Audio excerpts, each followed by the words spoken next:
and its importance. I understand that most of the audience is comprised of students, but I guess there will be some early career professionals and professors here too. So the presentation is a little bit basic. Excuse me for that. The audience I had in mind was the students. So without any delay, let me start. All right, so the agenda is short. We will be covering 4 topics. What's the meaning of HSC in oil field terms? HSC is applicable to pretty much every industry in the world, but we'll be limiting ourselves to the oil field here. Then the importance of HSC in our industry, and then how the HSC is managed in oil field industry, and then finally a short slide on HSC as a career if any of you are interested, or if I'm able to encourage any one of you. All right, so first of all, the meaning of HSC. So health, safety, and environment. I guess that was pretty obvious. Health relates to the health of your workforce, their physical health, their emotional health, and in some cases, their financial health as well.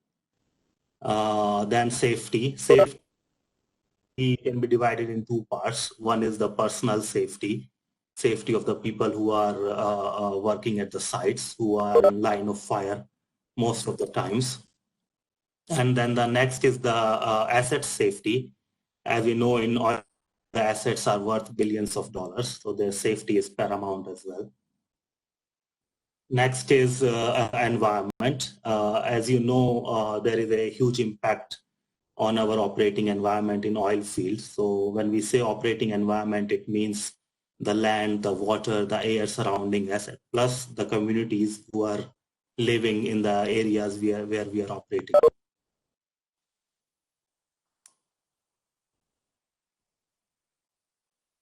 Okay, excellent. So let's jump into what do we mean by health and safety in oil field in a little bit of detail. ILO and many other international organizations have established this as a fact that there is a direct relationship between a healthy workforce and the productivity of an organization. And when we talk about health in oil field, it's mainly office workers, their work-life balance, the people who work in offices, engineers like you and me, and all the other support functions. And then the next will be your field workers who will be working in field. Their health is equally important. And one of the things you will see is how we work is in a 30-30 day rotation in oil field in most of the countries. So maintaining a regular work pattern is quite important. Any disturbance to that pattern, it can severely impact the health of the workers. Then safety. Safety is the cornerstone of any successful oil and gas company. And you will hear in the industry people talking about always safety first.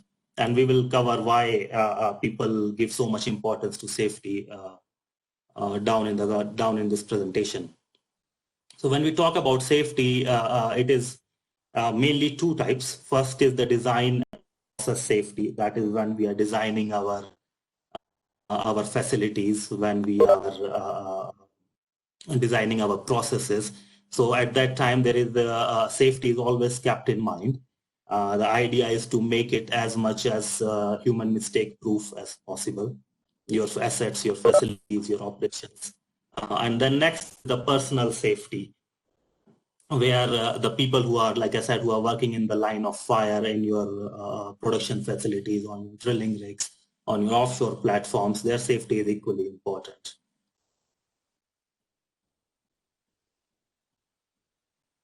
Then environment.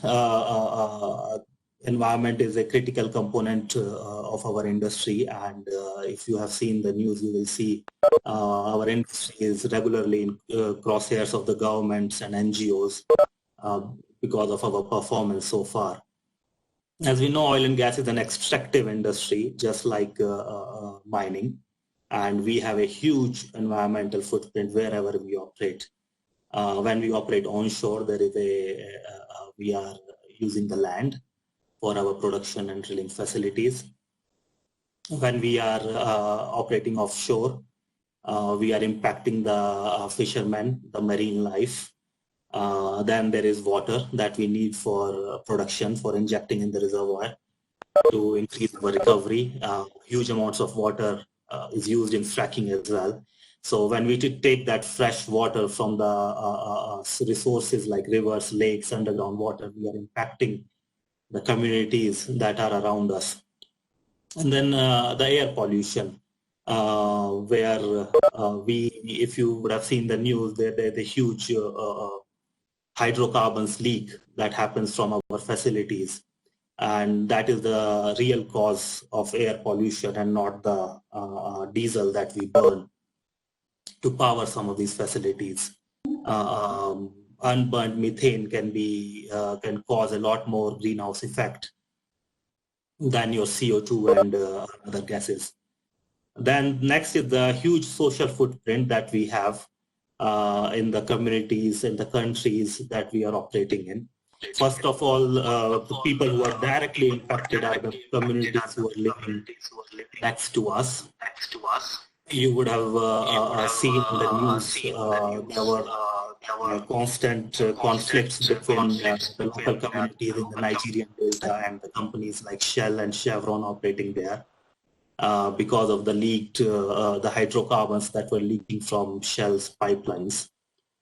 And the Nigerian communities ultimately brought a lawsuit, and the companies ended up paying huge fines. Then the corruption is another byproduct of our industry. You must have seen the news, countries in Western Africa and Southern America, which have been, because they're completely dependent on oil and gas as their primary source of revenue, it brings corruption, and the industry hasn't really been known for transparency in their payments. And ultimately what it does is it makes an economy a rent-seeking economy. The economy stops diversifying and becomes completely dependent on oil and gas. And nowadays when we plan a project, we do an environmental and social impact assessment, or ESIA, and that assessment is the cornerstone of any successful project. And most of the governments ask for this step just to make sure that all the impacts that we are going to have because of our project have been taken into account. So like I said, the industry's track record has been significantly poor in the past, but again, the industry has turned a corner and a significant process has been made. Renewable energy like wind energy, waves energy, solar energy to power our offshore and remote facilities, production facilities, drilling facilities nowadays. Then recently BP implemented a huge methane emission monitoring plan where they use drones to monitor leaking methane from their facilities. Then another thing we are doing is CO2 capture and sequestration, where we suck CO2 out of the atmosphere and inject it in reservoirs. And again, then there is to counter the corruption and making economies dependent on oil and gas, there has been a consistent effort from agencies, government agencies and the non-government agencies to bring transparency in the payments and the contracts that oil and gas companies are signing.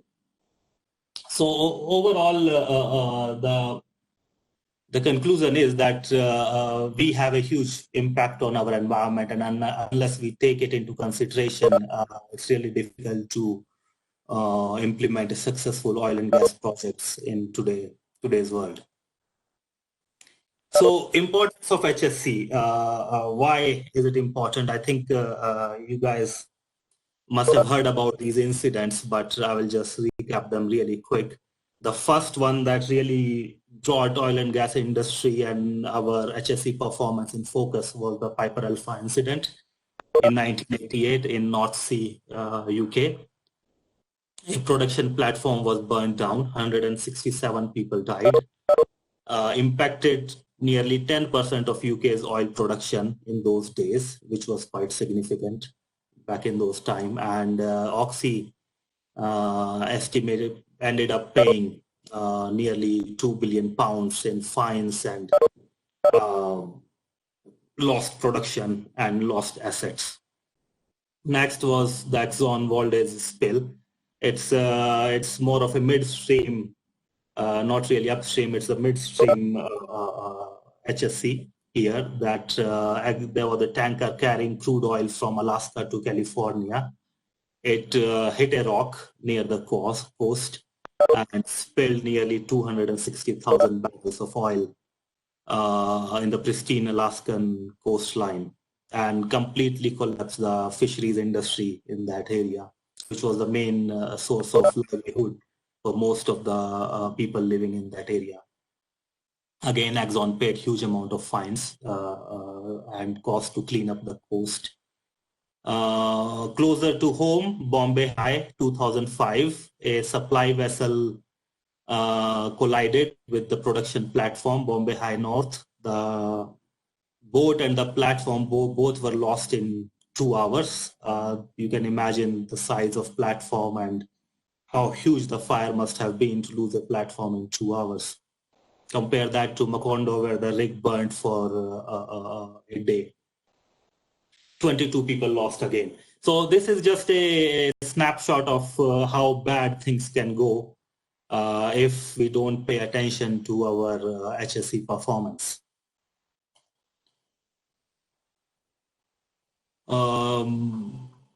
Closer to coming even more closer to home, given that you guys are based in Dibrugarh. You must all have been hearing about the Baghjan blowout in Assam. And just a brief timeline, in May the well started flowing uncontrollably. First explosion occurred in 9th June. So I don't know, I think 1 or 2 firemen died in that explosion. Finally, oil called in outside help from Singapore, Allied Disaster Control, and they attempted capping the well, but it was unsuccessful. The well has been flowing for 7. Imagine because of that on the nearby wells. So, of course, revenue lost production. Major environmental loss. I understand this was a wetlands area, so there will be a significant flora and fauna loss in that area. Valid to assess that, and maybe even penalties and fines on Oil India Limited once everything is sorted out. So just to summarize and recap, why is HSE important? Lack of safety or a safety culture invites undesirable accidents or events, damage to assets, and loss of life or limbs. If it's a matter of personal safety, there are plenty of people who have lost their fingers and limbs in our industry. There was a time back when I started in the drilling industry, some of the old schoolers used to say, if you have all 10 of your fingers, you are not a true driller. So those were the times too. Then environmental spills again, financial costs that can lead a company easily to bankruptcy. BP was very close to bankruptcy when they nearly agreed to a $20 billion fine for Macondo. Damage to social reputation, of course, and which can ultimately lead to your loss of license to operate, where governments just revoke your license and take away the operatorship, and you're not allowed to operate anymore. So this was a bit of an interactive exercise. I don't know if host we can unmute the audience and they can contribute to what they think happened in this and why they think happened here. Is it possible to unmute the audience, host?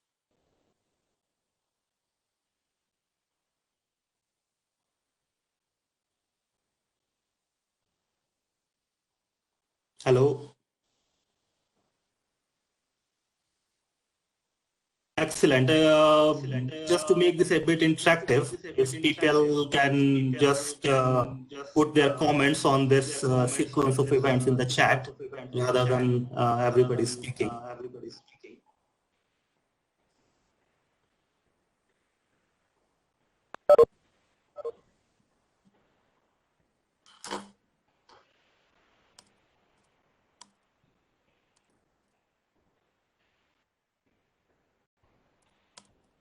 Hello. Hello.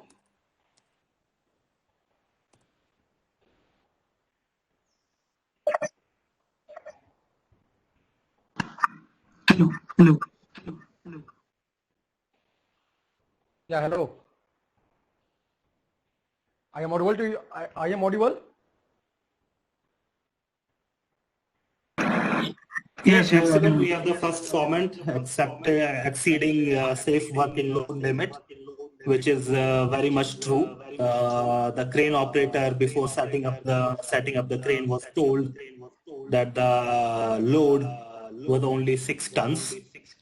Hello, sir. He set up the crane. He started lifting the submerged load, and as you can see, he started lifting up from the front because the load actually turned out to be 14 tons.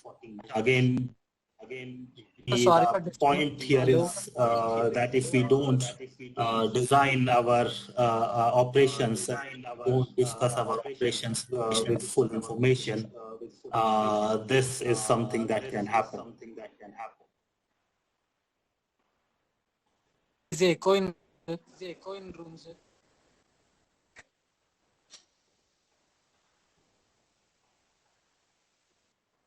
Didn't carry risk assessment properly. Very true. Very true. And we will talk about risk assessment a bit later. But that's true. They planned this operation without having the full information, full and accurate information. And Hello, sir. I Your hope the voice is driver repeat can again. survive in this particular case. Excellent. Moving on. Thank you, guys.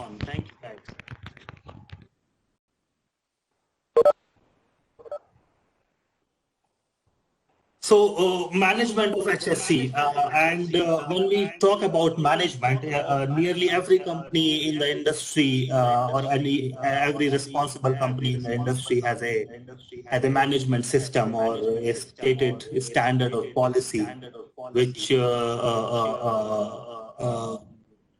is usually zero incident policy, that basically company doesn't want any zero incidents, and it lists out how they will manage their HSC performance, how they will track their performance, and there are ways to do that, but we are not going to go into that. But just to give you a high level brief on how HSC is managed, this particular slide is on managing process and design.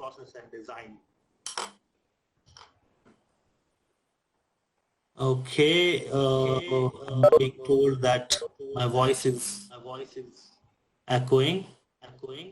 Let me see if I can do something about it. All right.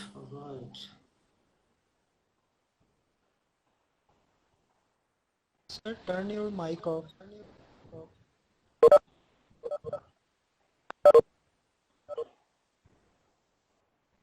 Hello, guys, is it still echoing? Okay, sir. Okay. Okay, let's continue. Thank you. Excellent. So, like I said, this slide relates to process and design safety and how it is managed. So before we start any design process for, let's say, drilling a well or designing a production operation or any operation or any asset design, we do something that is called a hazard identification exercise and a risk assessment exercise. So just to explain that hazard is a source that can cause harm or damage to people or property. For example, if there is a chemical, a acid at the site, it is a hazard because if it is leaked, it can burn people. So that is basically a hazard. Or if there is, let's say, a wire across the site and it's not properly visible, people can trip over it, then it is again a hazard. Then risk is the combination of likelihood and severity of a person or a property being harmed by that particular hazard. So is that chemical lying in a place where there is a lot of people? Is the container in which the chemical is stored is rusted, or if it's not a proper container? So that defines the likelihood of chemical being leaked or a person being tripped. Then next is the severity of the event. If the person is tripped on the wire, is he expected to die? Is he expected to break a limb? Is he not expected to hurt? Maybe he will just stand up, dust himself, and be on about his business. So that's how a risk is defined, that what is the likelihood of that event happening, and how bad will be the effect if that event actually happens. And as and experts, it will be your job to prepare these documents and establish controls against these hazards and risks. If you see the snapshot of an Excel file, I don't know if you can read it, but it's a typical risk assessment matrix used in the industry, where you have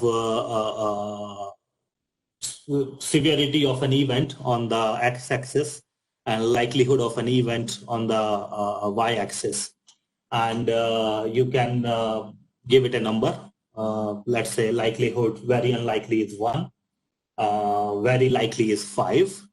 Then same for severity, you can give it a number that 1 is negligible or no impact. Maybe he will not be injured, or the financial loss will not be too much, reputation loss will not be too much. And if you see in severity, severity is measured against 4 different parameters.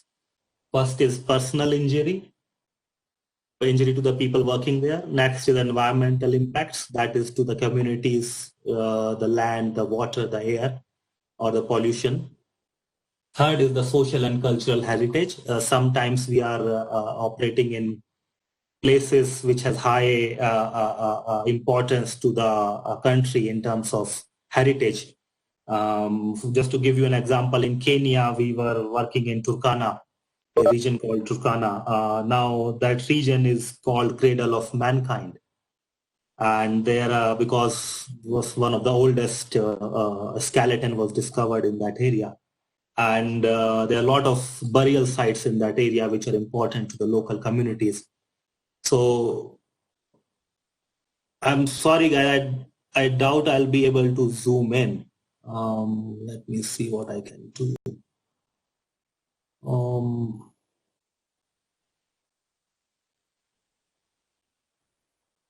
Just a second.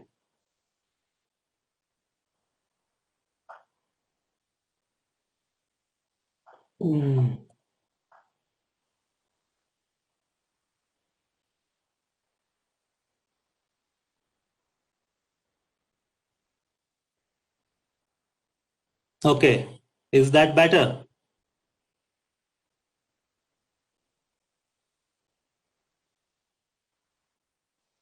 Is that better, guys?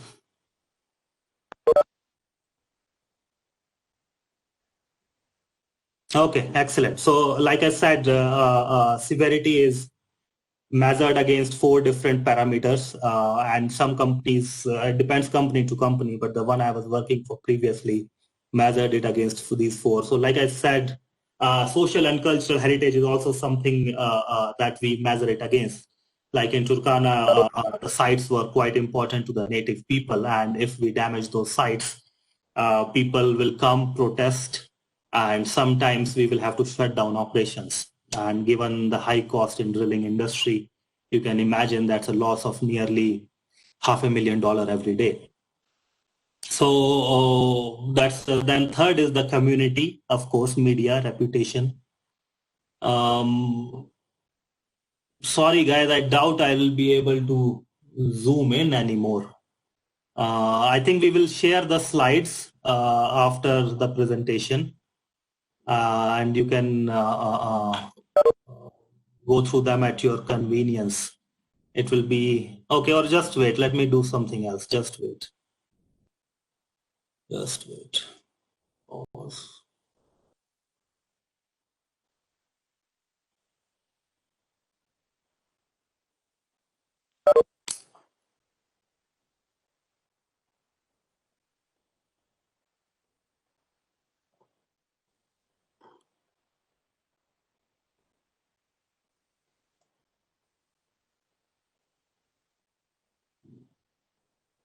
All right.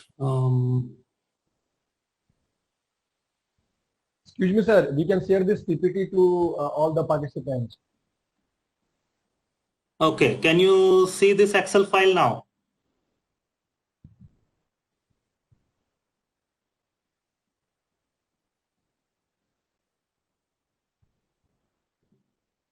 Sir, we can see, but it's blurred. Can you guys see this Excel file that I've just shared?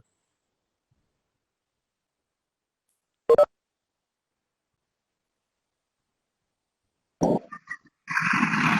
can see, but it's not clearly visible. Okay.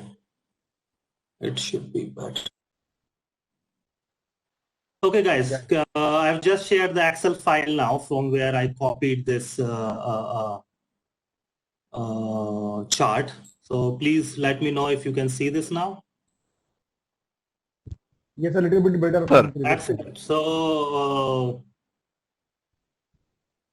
going through this, we have I've covered the environmental effects already, where you can go from no lasting effect to extremely serious effect, like in the Exxon spill. Social cultural heritage, from low cultural impact to extremely serious impact. And next is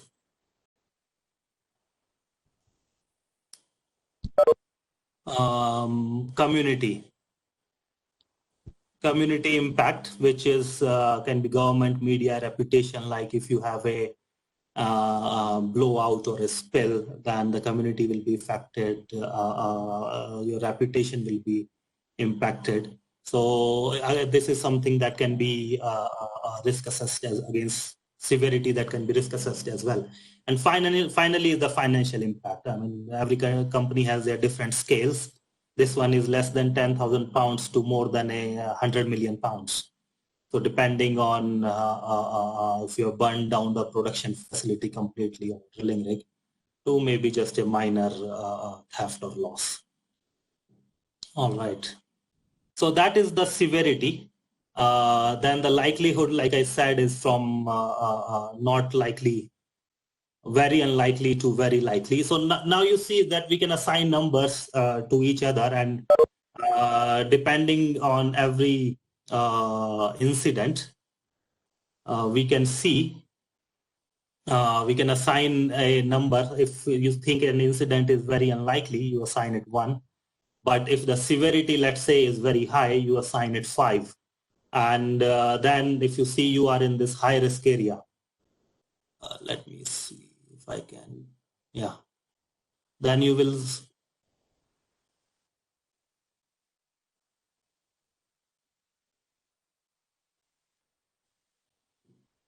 yeah. Then you will see that you are in this high risk area high. And then that event becomes particularly highly risky. And then accordingly, appropriate controls and measures have to be put in place. Now, let's say, for example, let's say, for example, let's go through this one example just to clarify this more.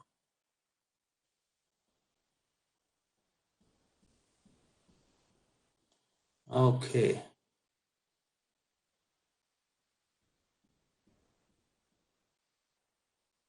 All right. So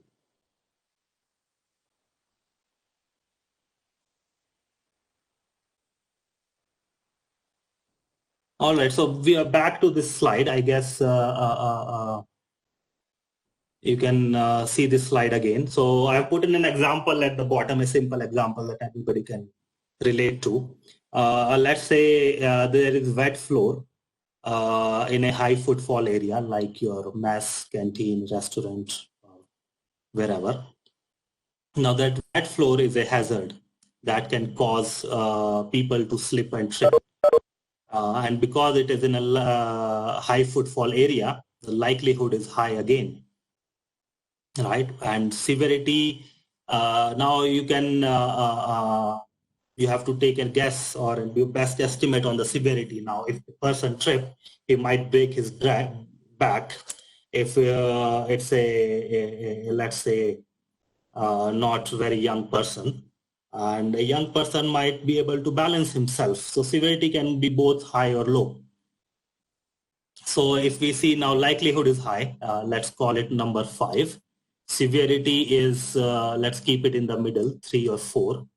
So now if you see, if you keep it 3, you are in the medium risk area. And if you are, if you keep the severity as 4, then you are in the high risk area.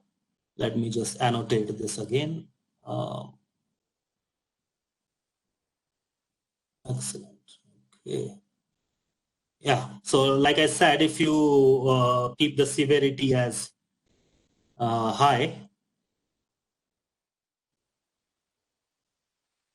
this system is new to me, so it's taking some time to figure this out. Can I add on something? Okay, so I'm trying to annotate. Hello. I'm sorry, guys. I'm not able to annotate this time. Hello, Pulkit sir. Can I add on something?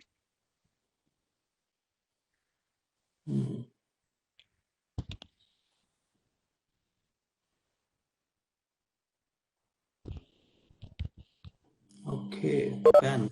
Oh yeah, good. So like I said, if you keep the severity as 3, let's say it's a young person, most of your workforce is young, like your mess or canteen where all you students are, then it becomes a medium risk.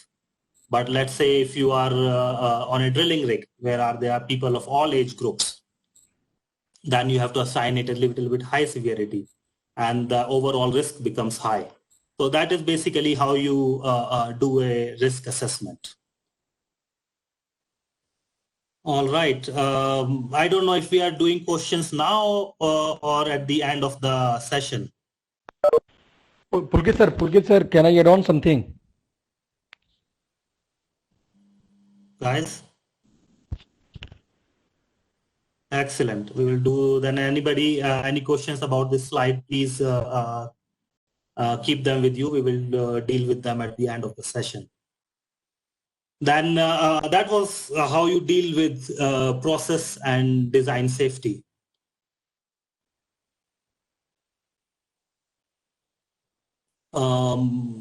The next one is the personal safety, or how like I said, the workforce working at the sites is always in the line of fire.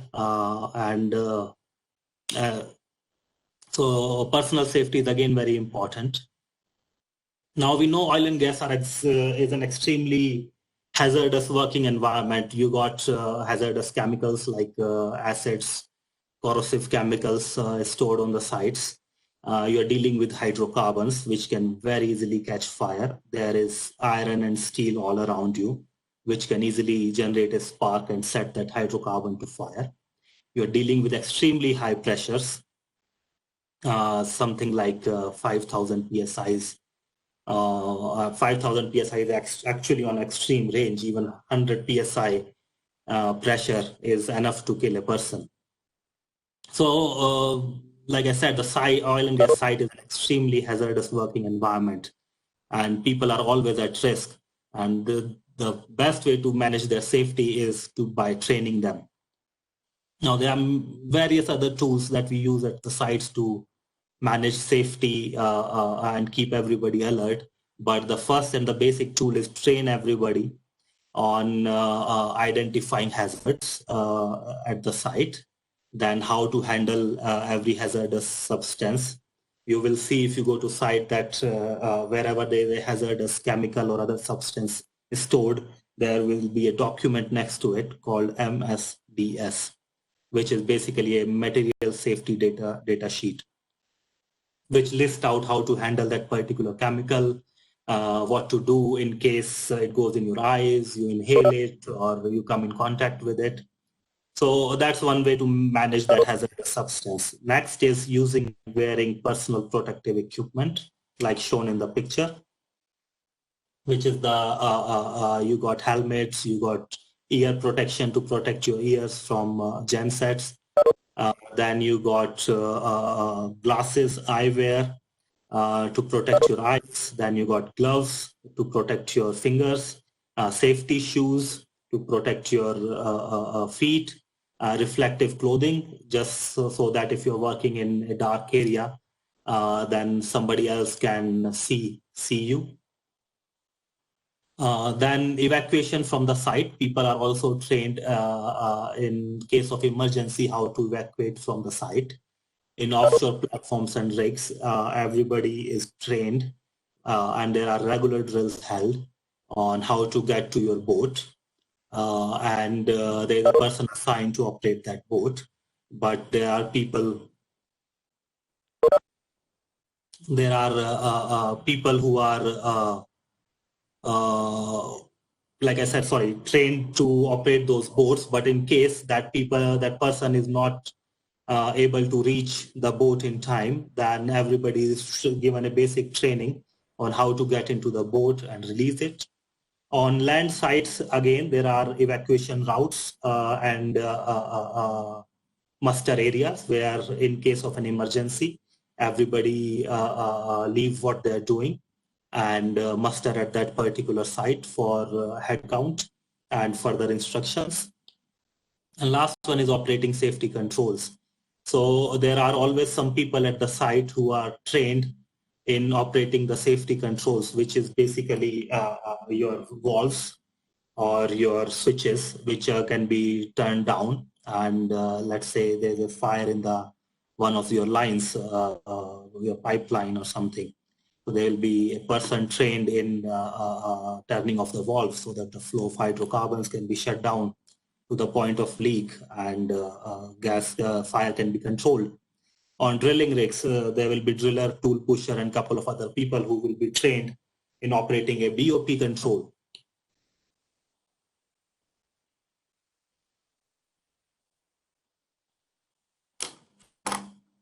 Okay, it seems I'm not able to hear you guys. Okay, let me check. Audio connection.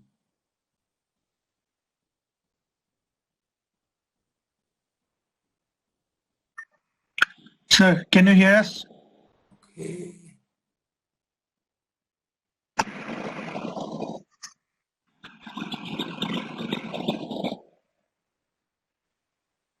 I think it's okay, sir. Can you hear us?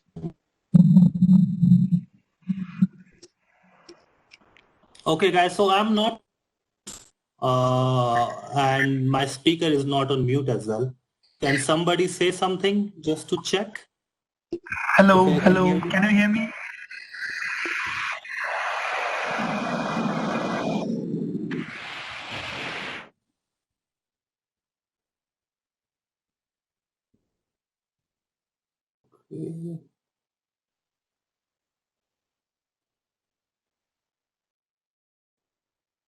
Oh.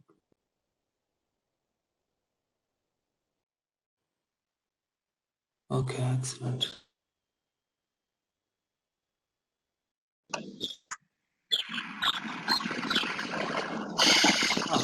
Wow, okay.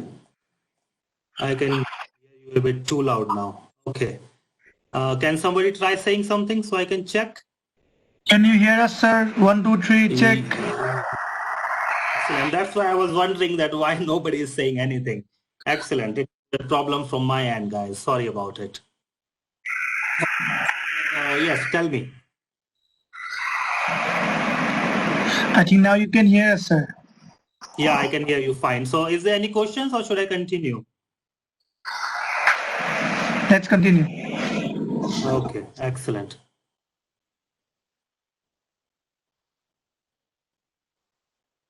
All right.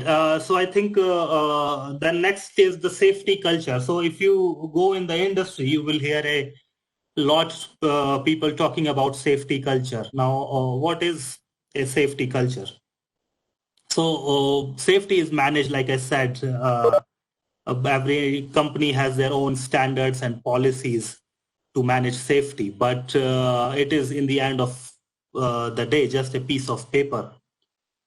And most of the people at least have a reactive response to the safety. That is, they follow safety based on their natural instinct or either supervision. So if they know there is a fire there or it's a high pressure line there, they will instinctively avoid going close to that. Or the supervisor will tell them not to go in a particular area or not to do something hazardous. So that is a reactive culture, and that means that your safety culture is still not strong. The next stage of safety culture is independent, that when everybody thinks about the safety of their own, of people working around them, and the assets. So that becomes an independent safety culture. And that means you're progressing along this curve that you can see, called Bradley curve. But the true safety culture can only be attained in a company when we can think of safety as a team, when every team member can rely on another team member to take care of their safety. That is when, as per this curve, a true safety culture is achieved, when people are interdependent on each other.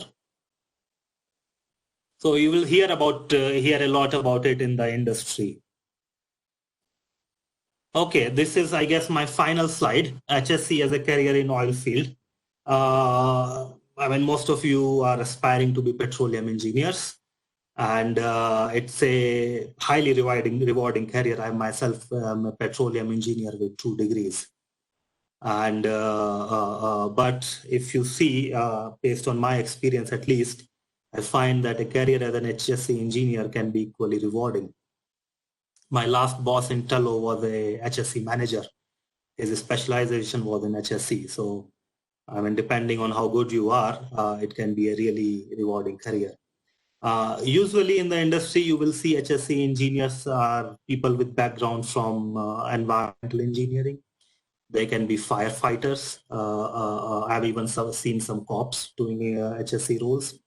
They can have their background in government environmental organizations, and even paramedics.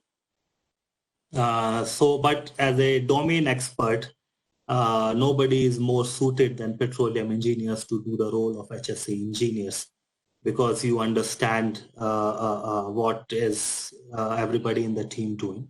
You understand how oil and gas is being extracted, processed, transported. So you are best suited for that role as well. And I'm sure many of you in your career will go on to manage teams where they will have responsibility for HSE as well. So yeah, think about it. And I guess that is the end of my presentation. So I think I can hear you guys still. So let's hear some questions.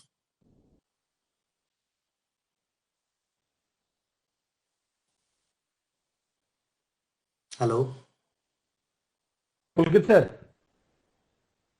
Yes. Yeah. I just want to share 2 things first. Yeah. Can Sure. I do this? Yeah. Yeah, Hello yeah, everyone. please. Hello everyone. This is Nishant. I am currently working in Halliburton Offshore Services in cementing department. So I just want to share 2 things in HSE. Before Halliburton, I was working in some company at Jharkhand, Ranchi. So where actually I just want to share incident which had happened I think 1 year back when I was in Jharkhand. So as we know that we are a petroleum engineer, but the person, everyone who is working in a well site, is not very educated, or we can say that well educated. So we have a responsibility to guide properly, because sometimes people are gradually like people are usually 10th pass and 12th pass, and they are working as a rustabout or some helper in this kind of department. So I have seen that. I was inside and I have seen that loading was going on, and we have some casings 7-inch or 7-inch or more than that OD. So at the time of loading, the person who is not very aware or like well aware of that, how can we unload the casing from tractor or whatever the vehicles, and re-rack the casing on that.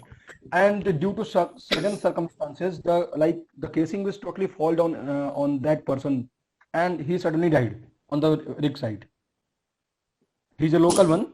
So at the time of unloading of the equipment, you must be aware of that. How can we unload the equipments properly, and what are the risk associated with that? So no one, like people are not very well aware, but we have a responsibility to guide properly.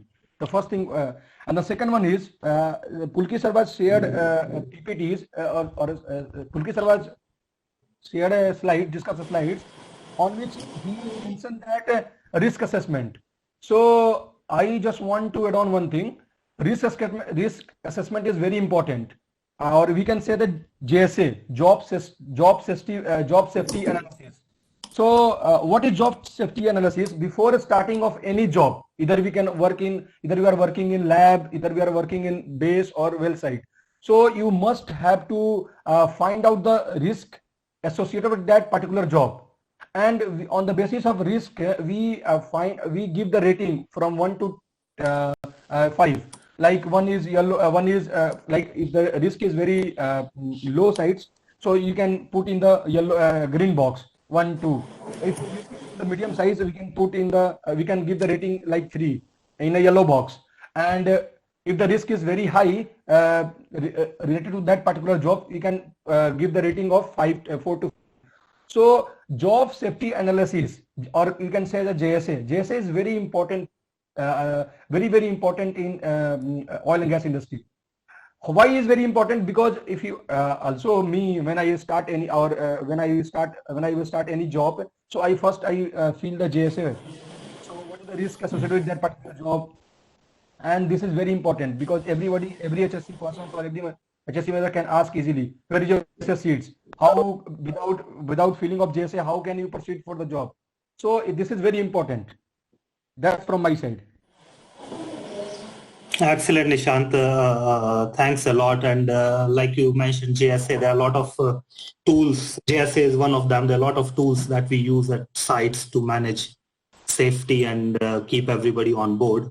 So I think we had a question from Nitin that how HSC office, I don't know if he means office or officer, to handle a uncontrollable situation if it's out of his domain, I think.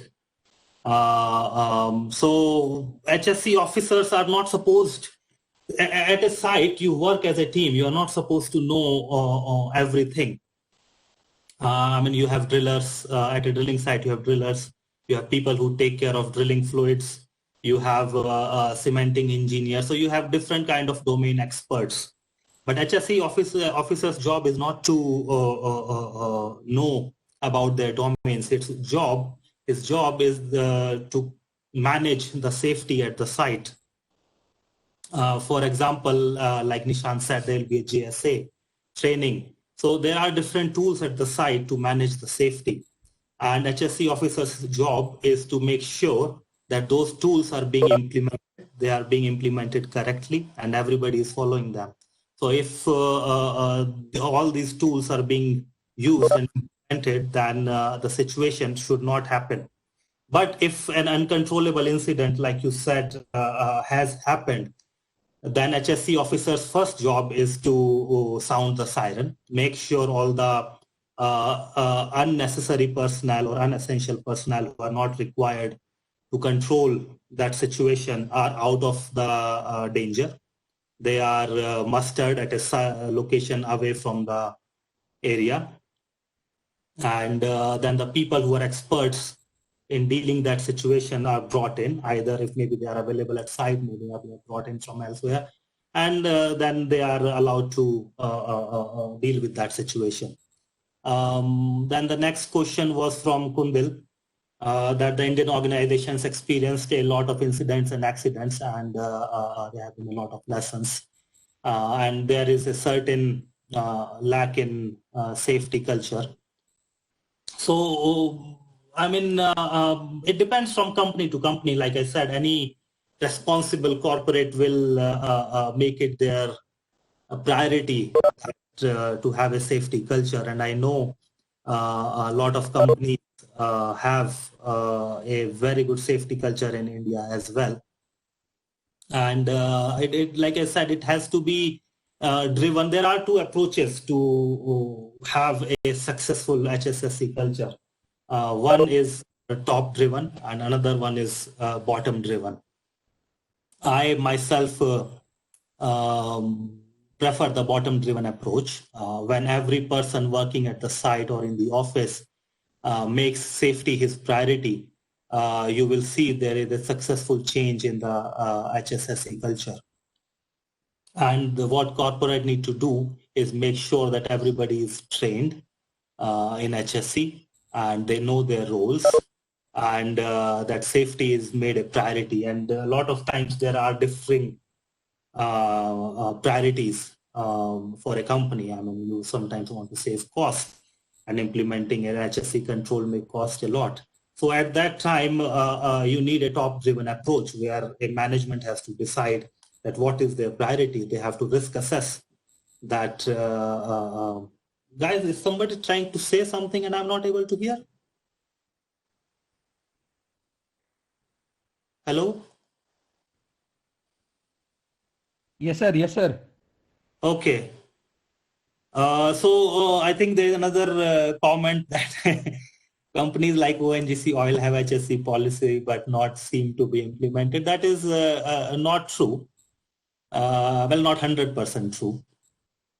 There are operations which I've seen that people, and like I said, I mean, not commenting on any company here, but like I said, it's bottom driven. So everybody's personal safety and people around them. So as you make safety your own priority, you will see that you don't need to follow any policy, or you're automatically following a policy. And then in situations of conflict, then the management has to come in and make a decision that whether they think it's worth it or not. So those are the two ways you can implement a safety culture. And what I will concede here is that yes, Indian companies have not been as focused on safety as I've seen in other countries, but I will not highlight any particular companies. It's we all make mistakes and mishaps happen. All right, so there was another question. Is there any other question, guys? Maybe I've missed the thread here.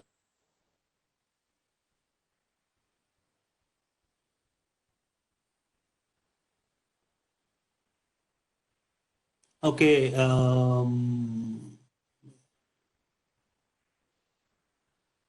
Okay, so there are two questions from Arpita and Salman. I will deal with Arpita first. That if a well is emitting H2S, not leaking, how can we continue to work on the well? So H2S is, of course, a very deadly gas, but it's not that industry has not dealt with H2S in the past. In Middle East, you will find plenty of, Middle East and Central Asia, you will find plenty of fields which are very high H2S concentration. So now you say it's not leaking. That means you do not have H2S in the environment. So if you don't have H2S in the environment, there are technical ways. You use your material which is H2S resistant. You train your people properly. And if H2S do get leaked, the first thing you do is you vacate the site. There are rebreathing systems which you put on your head, and it provides you oxygen, and they seal your face. So, but that is only for evacuation. Once H2S starts leaking, everybody is supposed to evacuate the site, and the person responsible for safety controls is supposed to control the leaking source. And if the safety controls are not working, then basically God save that site. I hope I answered your question, Arpita. Next one is, if petroleum engineers can make a career in HSC, if petroleum engineers can make a career in HSC, we want to change after it. Is it possible? Actually, I've heard it's impossible. I mean, it goes both ways. I have seen people who have worked in drilling industry for a long time that move to HSC. And like I said, I mean, who better than a domain expert to handle HSC? And back again to HSC. So HSC is, you cannot get a degree in HSC, right? So it's always the domain experts, and petroleum engineers in the past have restrained themselves from making HSC as a career, and that's why you will see we had people from all walks of life working as an HSC engineer or officer. But it is absolutely possible to start a career in HSC and then switch back to petroleum engineering. It's you may have to start from the scratch, but it is absolutely possible. Then from Arpita again, if we want to bleed off pressure, is the best option to put it in water? I'm sorry, Arpita, I do not understand this question, but in generally, if we want to bleed off pressure from somewhere, we connect it to a line, a small pipe, and make sure that whatever you are bleeding off, maybe hydrocarbons, maybe H2S, is bled off away from the site where there is no risk of it causing any harm, and it is downwind so that it can blow off with the wind. And then you start bleeding off. You never open a valve unless you have lined up properly. I am not sure putting it in the water is going to help. H2S is just going to bubble out. Then surveyor TBT is hold. Is it on well site or office, and why? Toolbox talk, I mean from TBT, I think you mean from TBT, Garrick? And it is always held on the site or where the operations are being held. And it is essentially people who are going to work on that particular operation coming together and discussing what everybody is going to do, what are the risks, who will have the responsibility for what. So it's done at the site of operation.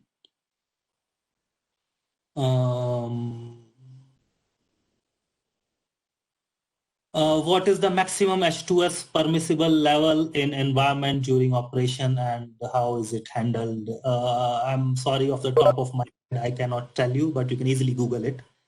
And there are monitors, personal monitors for everybody. These are like little devices which are clipped to your coveralls, and they keep measuring the H2S, the hydrocarbons in the air. And once it goes above the permissible level, it starts blinking. And there are also fixed gas monitors. So anytime the H2S or any other harmful gas goes above the permissible level in environment, they start making noise, they start giving you light visual indications, and that means you need to vacate the site. Okay, next, salary of HSC professional. Salary of HSC professional is of course driven from the importance of any role. Your salary is always driven from the importance that company is how much importance company put on that particular role. So if you join a company where HSC is not important, you will not get a good salary. So if you want to start your career as a HSC professional, I advise look for a company where they give priority to HSC. But on the other hand, even if you start in a poor company, experience will always be there with you, and in future you can move to a good company where you will get higher salaries based on your experience in the poor company. Okay. If illiterate workers don't obey to our command, what should be done to rectify it? I mean, first of all, I have rarely seen that happen. People working at site, everybody understand that it's a hazardous environment and people can die. So even if they are illiterate, they do have instinct for their safety, and they do usually obey to your command, and if they don't, there is no way but to fire them. If we get radioactive deposits on equipment from the well, how do we handle them after using radioactive PPE? So, I mean, it's not like you will get uranium from your well, and even uranium is not very radioactive in its natural ore form. And so getting an active or getting a radioactive source from Earth in a well is extremely rare, never heard of it. But handling a radioactive source, we use radioactive sources in our logging tools, and there are procedures to handle them. Like again, there are Geiger monitors on the crew who is handling that particular source. So if anytime their exposure to radioactivity goes beyond certain levels, they are not allowed to operate those equipment, and they are usually sent off-site. So the radioactivity exposure to everybody handling radioactive sources is monitored using Geiger counters. Okay. All right. I guess there are no more questions. Okay, guys, now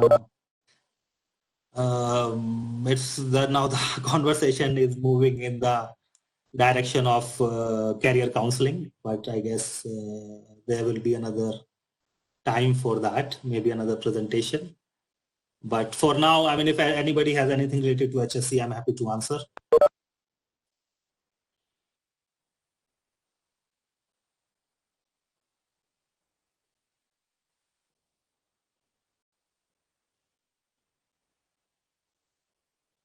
Hello?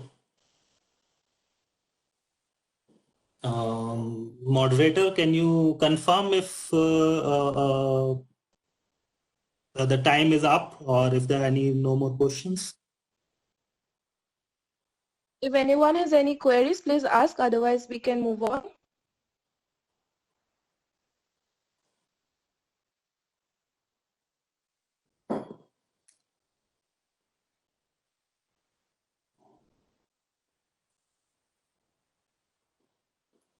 No more queries.